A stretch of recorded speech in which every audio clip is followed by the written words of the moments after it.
經濟部合資企業科威環保公司民國94年開始，是佇高雄台發工業區設焚化爐，一季愛予大寮地方3500萬的回饋金。去年底新的董事長上任，想要取消部分的回饋金。今仔早起，就有8里的里長甲上百的里民去抗議，要求董事長落台。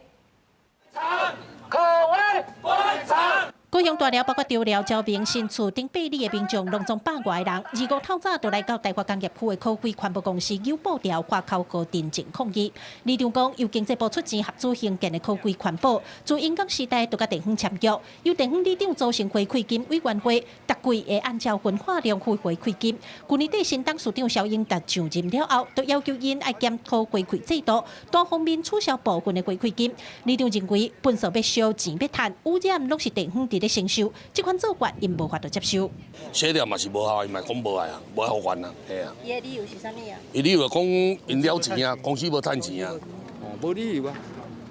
你依只合約，依只法令規定，攏總愛照安尼行，結果你違反法令，惡意違約。議員講，目前科威符合地方的回饋金有2條，除了英港時代簽的按照焚化量付的回饋金以外，2024年科威起新產線，提供第2期的建設獎勵金甲回饋金。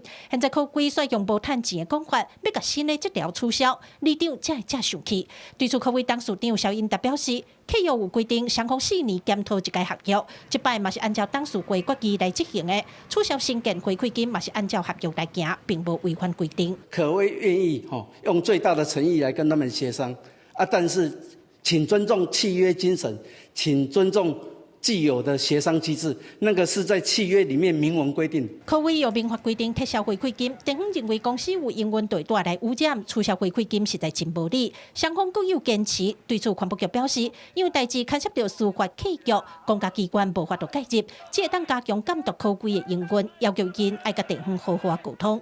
記者柯家祖、邱曉陽高雄場報道。